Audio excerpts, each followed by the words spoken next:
So the big question is this: how do aspiring real estate investors like us escape from the rat race and build real wealth and freedom without access to millions of dollars in investment capital and start to live the life that we know we deserve?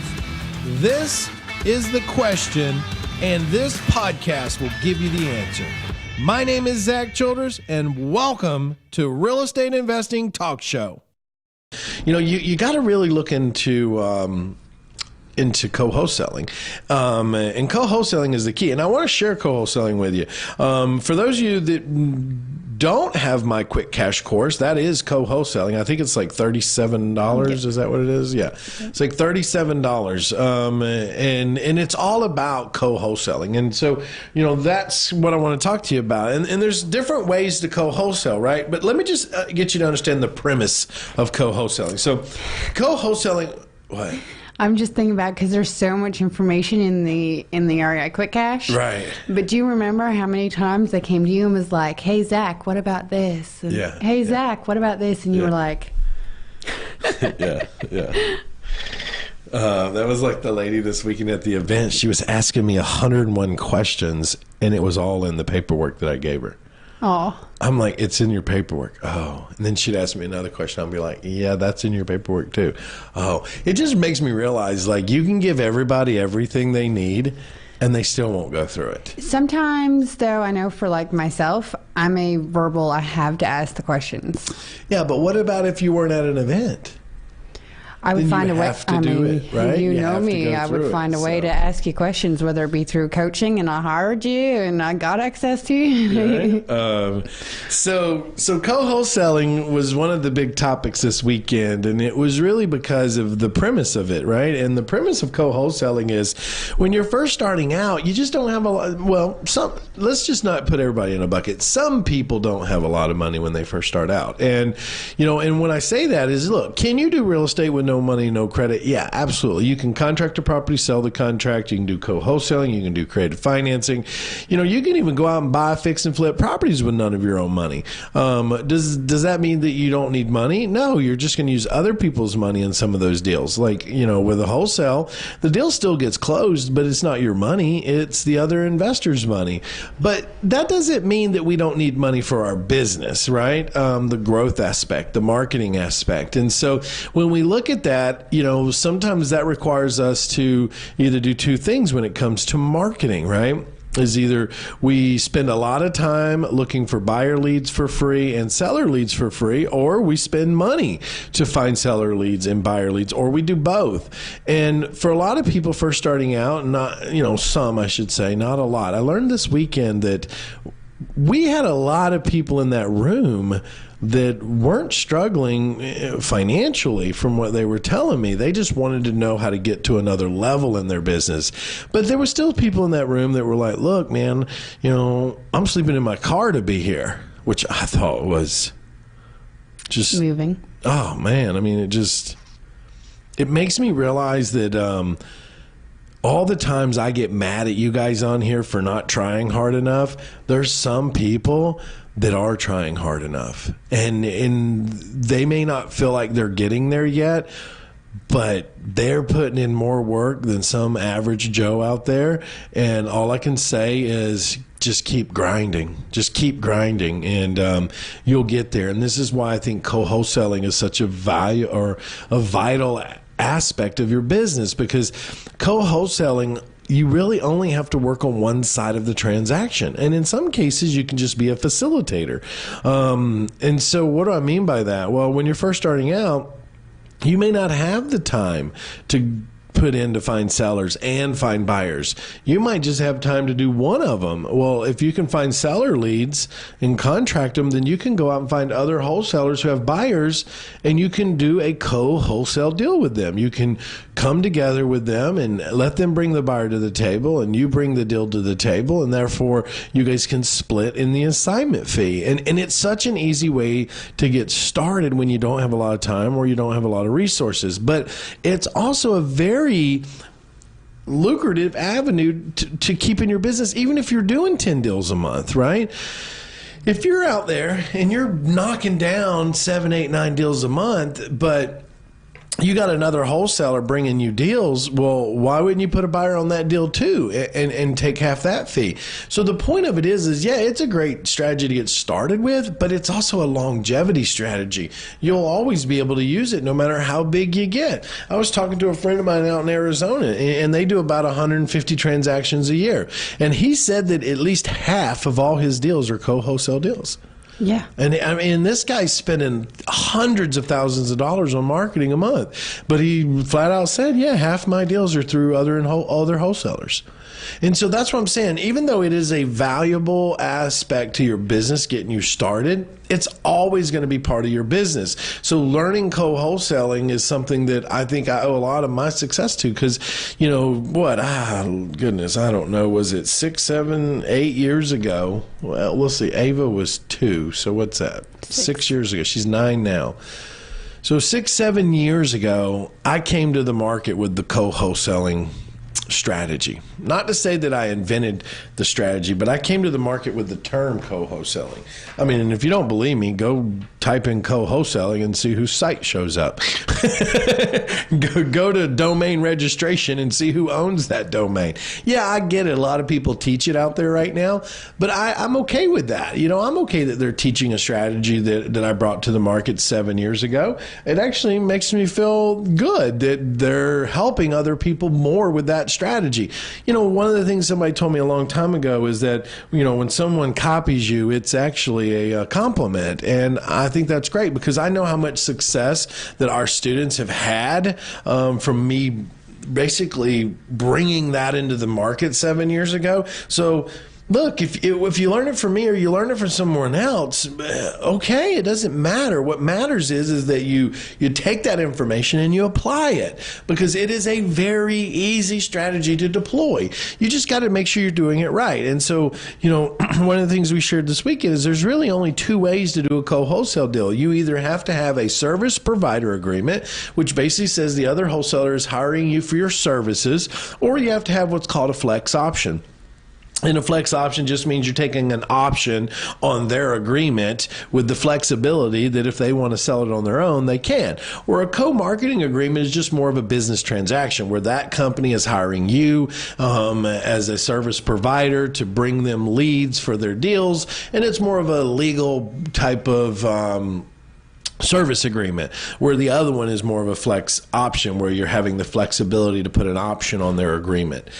Either way, co-wholesaling is really a communication strategy. It is about being able to communicate effectively with the other wholesalers in the marketplace. And what that really boils down to is how many times do you pass a We Buy House sign? How many times do you pass an I Buy House sign? How many times do you go to a RIA and meet another wholesaler and look at them as competition? No. They're not competition. They're partnerships. It's you and them. Because here's what I know. 16 years into this business, guys. I'm not some guy that fell off a turnip truck yesterday and decided to do real estate, right? 16 years. I mean, I think back a decade ago and what I knew then and what I know now. I mean, it's amazing what happens in 16 years or even in the last decade. But here's what I know. You could go out and contract 10 houses. You're not going to sell all 10 contracts. You're not going to do it. So instead of losing, let's say you contract 10, you sell 6 of those contracts. Instead of losing 4 contracts, why not find another wholesaler that can help you with it? Because they may have buyers who are interested in those where your buyers weren't. So it's really opening up and broadening out the expectation. So we talk about it all the time in business and in leadership and in growth. And it is those that are resourceful are the ones that thrive, right? Those that are sitting around waiting to be told what to do are the ones that don't go nowhere, right? Even in business, when you surround yourself with people who are waiting on an answer from you constantly, what you find is that you don't need them anymore, right? Like, it's like, well, I could just do it myself. I mean, why am I paying that person to do it? But when you surround yourself with people that are resourceful enough to go find answers, and look, they may come to you and say, look, these are the 3 things I found, which one would you think? That's great, right? Because now you can see that they're thriving to strive to be more of a leader. But, and that's in life. So if you're sitting around trying to run your own business and you're waiting on an answer from someone, guess how quickly you're going to grow your business? You're not, right? You think back to the people that have the hardest journeys, and it's typically the ones that, don't have a lot of money, they're young, or they've got multiple things going on in their life. Those 3 realms are the ones that have the hardest time starting. But then you take all 3. Let's say you take someone that has got a lot going on. They got a job, they got family, they're trying to build a business. You take 3 of them, teach them all the same thing, and one of them will make it.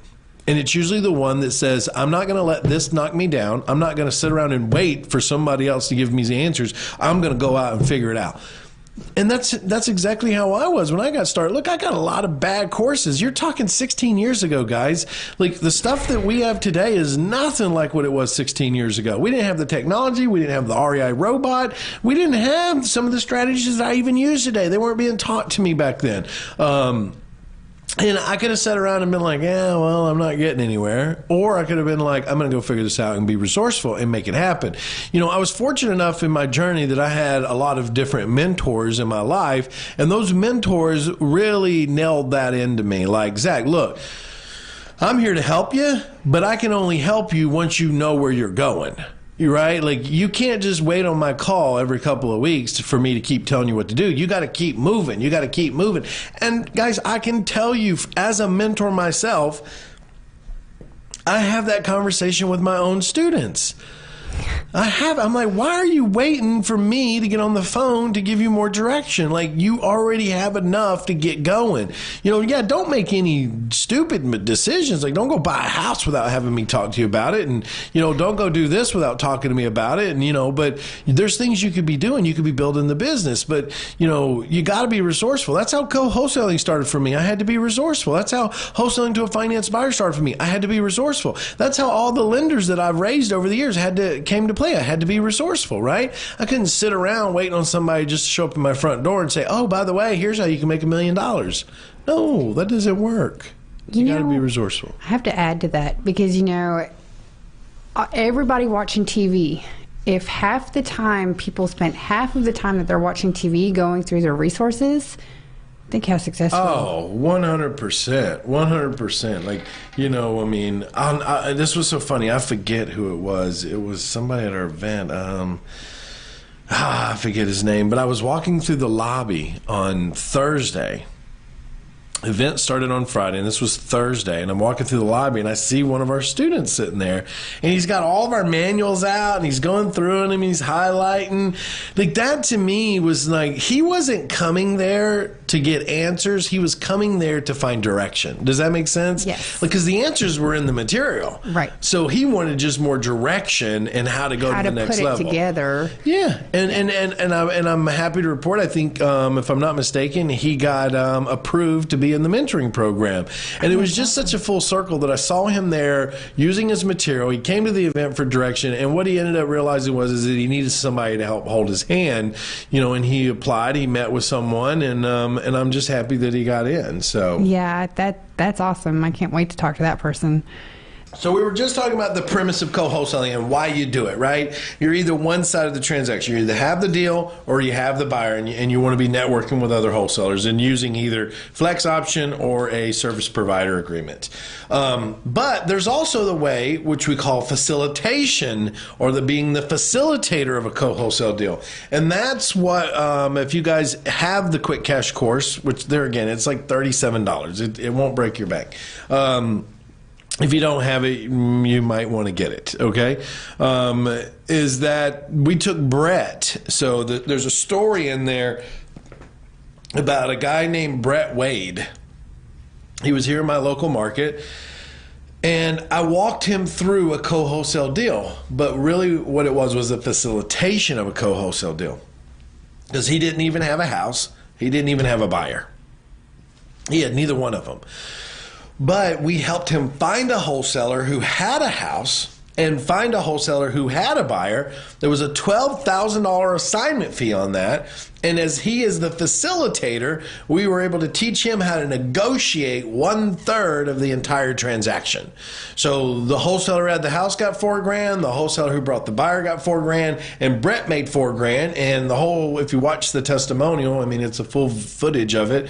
And it was years ago. I mean, you guys, if you watch that, you'll see, like, that was like 7-8 years ago, and you can tell.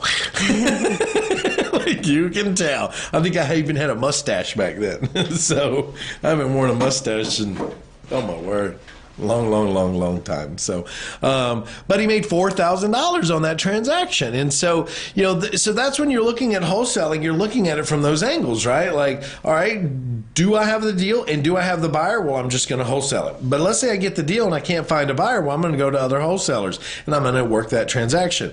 Or let's say I've got a bunch of buyers, but I can't find any deals. Well, I'm going to be on the phone calling every wholesaler there is in every single market, identifying and finding other wholesalers so I can make some money. And that's what's important about that, is that a lot of times you guys will get deals and you won't know what to do with them, or you can't do anything with them because you don't have the buyers, but you won't go out and find other wholesalers. And I don't know why, but you just won't. So I encourage you guys to do that, right? Be part of the co-wholesale model. Add it into your, well, we call it the quick cash quad system. It's the quick cash quadrant system. And the reason we call it the quick cash quadrant system is because it's how to make quick cash using 4 different wholesaling strategies. And one of those is co-wholesaling. And so, you need to get in it. You need to learn it. I mean, we don't even sell the quick cash quadrant system. We only give it to our coaching students, but you could get the quick cash, REI quick cash system, which is just co-wholesaling, if you want it. I mean, if you don't want it, then, you know, keep doing what you've always done and get the results you've always got. But if you want something different, then there you go. Jump on it, learn it, get engaged with it. So I share that with you because I want you to be part of that, okay? Now, remember, when you're doing that business, the most important thing is that you have an agreement between the wholesalers, right? Either that's a service provider agreement or that's some type of flex option. And the number one goal with co-wholesaling is networking. That is the number one goal, building as many relationships as you can through co-wholesaling, building as many relationships as you can in the marketplace with other wholesalers. Network.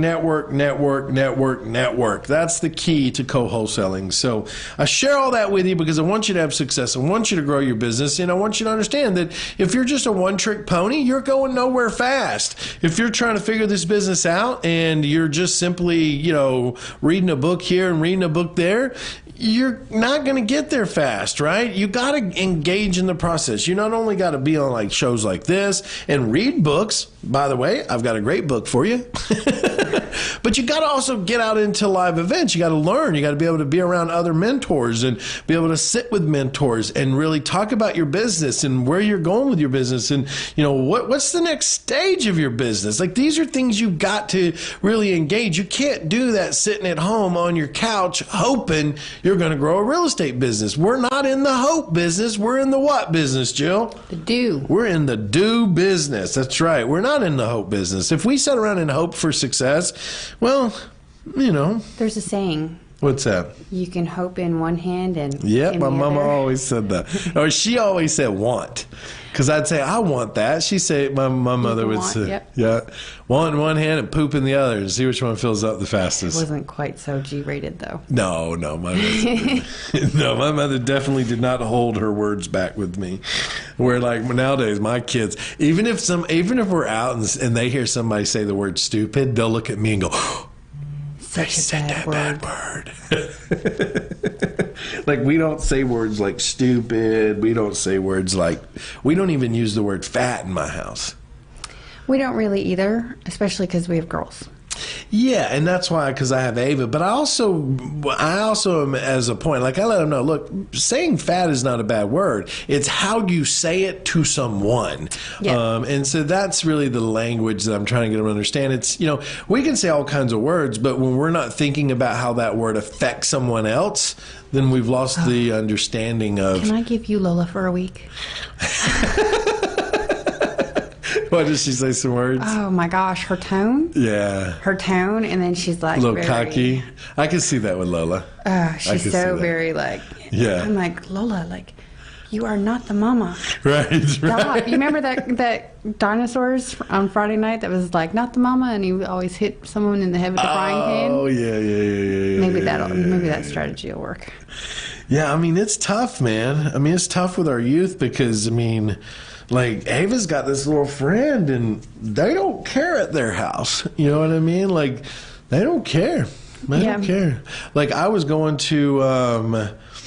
where was I at? I was going to a play. I was taking the kids to a play, and I asked Ava if she wanted to bring her friend, and she said yeah, and I said great, and so I went and picked her friend up. We were all going to the play together, and we were playing something, and she was like, "Oh my God." And I said, "Whoa!" Yeah. I was like, "We don't use that word in that tone in this car or in this house." Right. She's like, "Whoa, well." How'd she say it? Oh, well, I don't get in trouble with that at my house. I said, well, that's fine. But in this house, we serve the Lord. And when you're with me, you're mine. Right. And so you know, that happens, right? And so I don't know how we started talking about that, but anyways, co-wholesaling, right? Getting out there and networking, right? So be in the game, guys. You've been listening to the Real Estate Investing Talk Show. I'm Zack Childress, and I'm on a mission to create 10,000 real estate bosses over the next year. Will you be one of them? Head over to my website, reisuccessacademy.com/web class, and register for my free web class where you'll discover how to escape from the 9-to-5 grind and become your own boss in real estate. See you there.